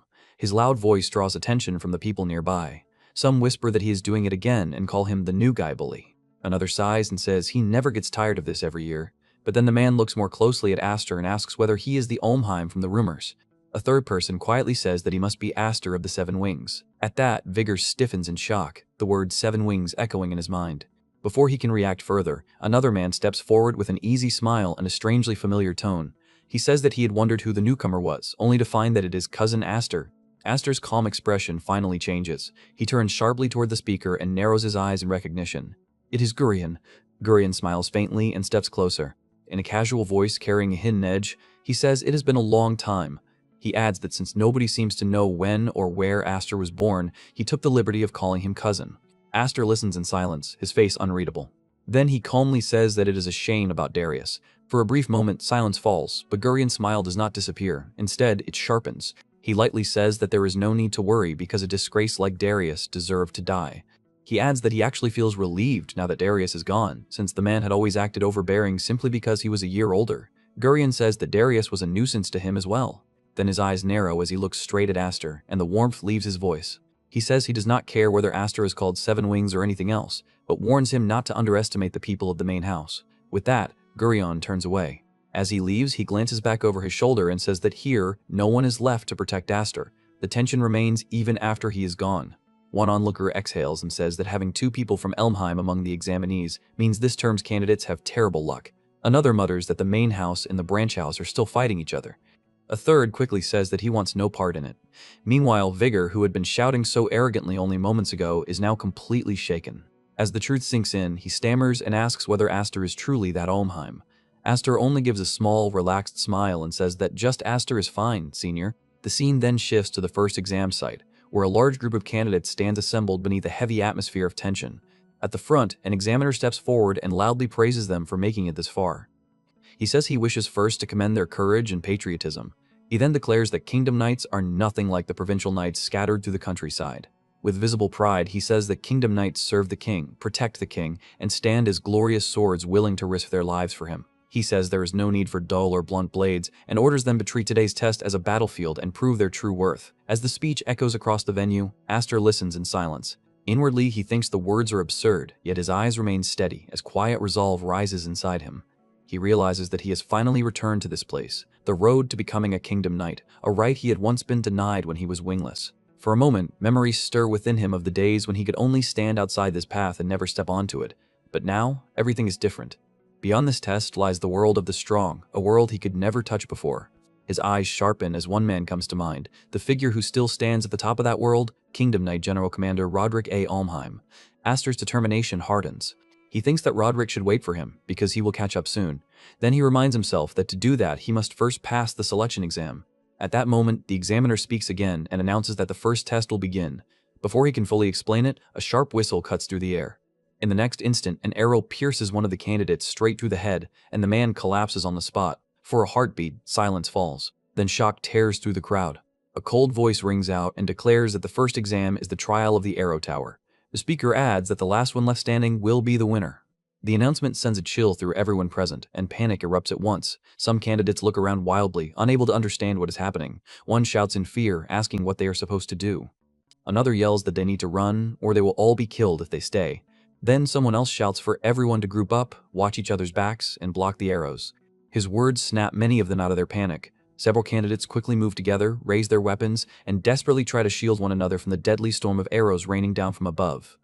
Chaos spreads across the field as the examinees scramble to survive, forming small groups and fighting to endure the merciless assault. High above the field, the examiner watches the chaos with cold composure. He says that, as expected, the veterans from previous exams know how to respond, but even then the survival rate is only around 30%. He adds that such shallow methods will soon reach their limit. Almost as if to confirm his words, another candidate is struck by an arrow and falls. Still, the examiner remains indifferent. Then his attention settles on a white-haired participant who moves through the storm with effortless precision, deflecting arrows so cleanly that they seem meaningless. Watching him, the examiner says that this is the overwhelming problem-solving ability only those with a wing emblem can display. In sharp contrast, Aster does not move at all. He simply stands in place as though the rain of arrows has nothing to do with him. One candidate stares at him in disbelief and says that the fool must have frozen from fear. Nearby, his cousin coldly thinks that Aster may as well die there and end up like a hedgehog. Then everything changes. Aster calmly draws the small sword everyone had mocked. The instant it leaves its sheath, a fierce power erupts from him. The arrows flying toward him never even reach their target. They are destroyed in midair, erased by the force surrounding him. The people around him are stunned. One of them says in disbelief that he deflected every arrow. Aster stands calmly with a faint smile and tells them to send everything at him. His body continues to release overwhelming power, and every projectile aimed his way is repelled before it can get close. Someone nearby exclaims that he is a monster because not even arrows can approach him. Even the examiner is shaken. He realizes that Aster is spinning the magic he released to create air currents, and he is forced to admit that the control is extraordinary. Amid it all, Aster quietly reflects that it feels as though he is wrapped inside a storm. The force pouring from him is so intense that those nearby struggle just to endure its presence. After a while, someone hesitantly asks whether it has ended. From above, the examiner surveys the aftermath and announces that more survived than expected, though that changes nothing. He congratulates the remaining participants and tells them to look around at the corpses scattered nearby. He declares that those still standing have passed the first test, then orders them to move immediately to the next one and follow him. As the survivors absorb the weight of what just happened, Vigor Smeets looks around with fear and awe and remarks that the instructor is terrifying for unleashing such a relentless storm of arrows on them. Aster casually asks whether he is already exhausted, calling him Major. Vigor turns to him in confusion and asks why Aster does not look tired at all. From above, the examiner continues observing Aster and is astonished that he released so much magic without showing the slightest fatigue. In his mind, he calls Aster Elmheim, bearer of the 7 wings, and thinks that he must prove his courage in the next trial. Elsewhere, Gurion is also watching Aster. As he stares at him, he recalls someone firmly telling him that he understands what must be done, and that he must stop Aster from ever becoming a knight of the realm for the future of Elmheim. Remembering those words, Gurion's expression darkens with anger. Soon after, the scene shifts outside as everyone gathers for the next stage. An inspector steps forward and announces that, to ensure fairness, everyone will use the same sword in the next test. Before it begins, all participants must hand over their own weapons. One participant grumbles that this is troublesome. Aster, who has been listening quietly, asks whether it was different before.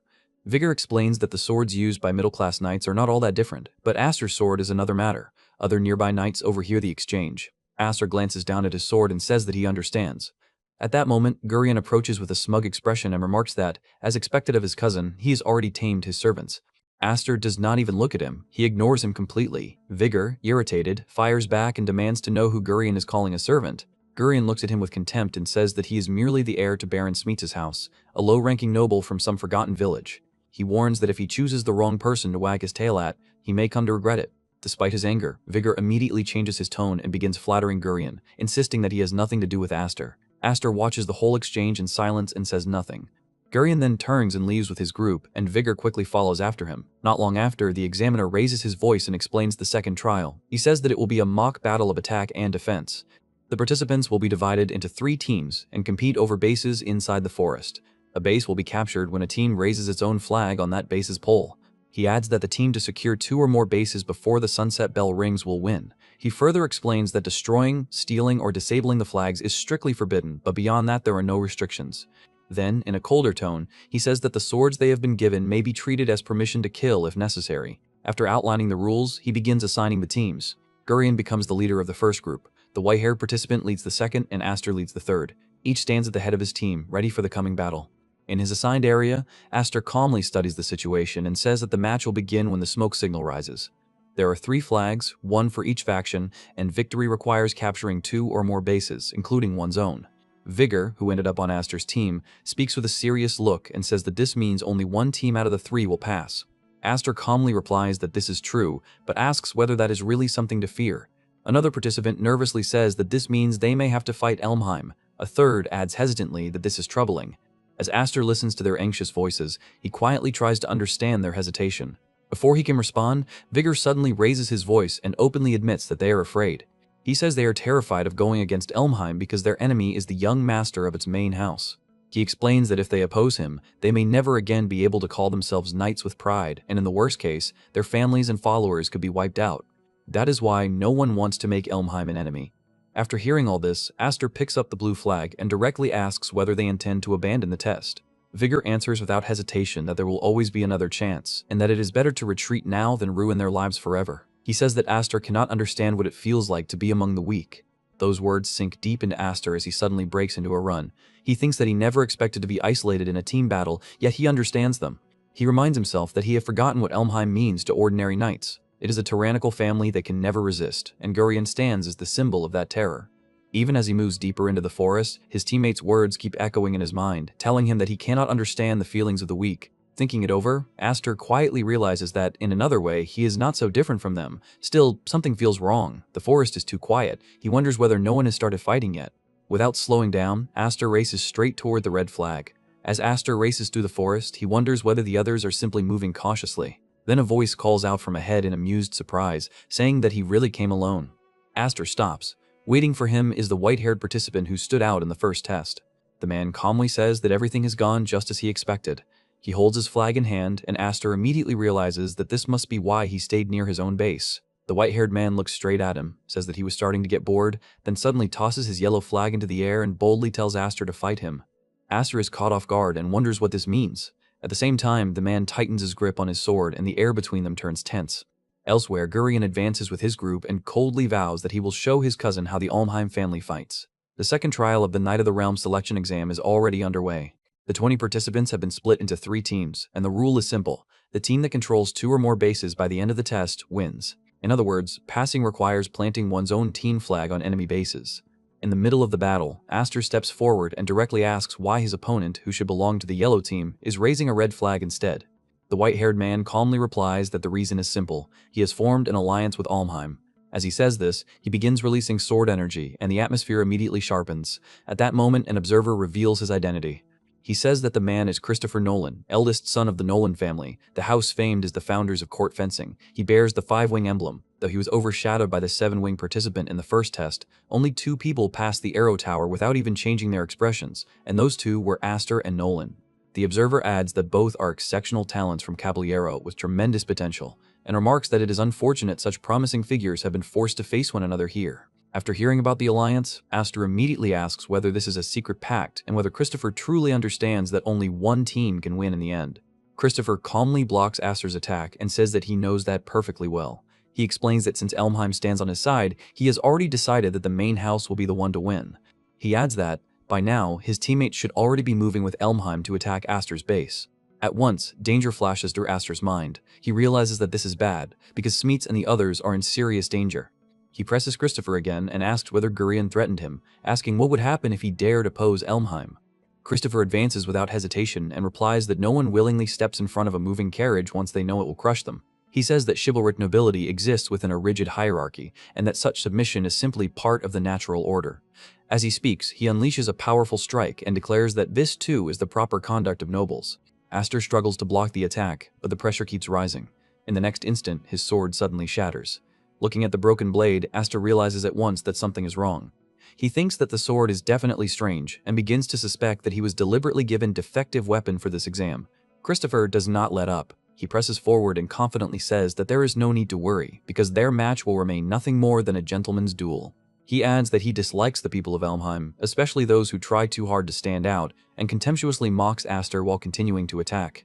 By now, Aster's sword has been completely broken, and Christopher keeps pressing him without giving him room to recover. Yet Aster quickly regains his composure. Grabbing the broken fragment, he pours energy into it and launches a sudden counterattack. The strike flies toward Christopher with enough force to catch him off guard. Christopher manages to block it, but only barely. In that brief opening, he notices something unexpected. Aster has already turned and started running.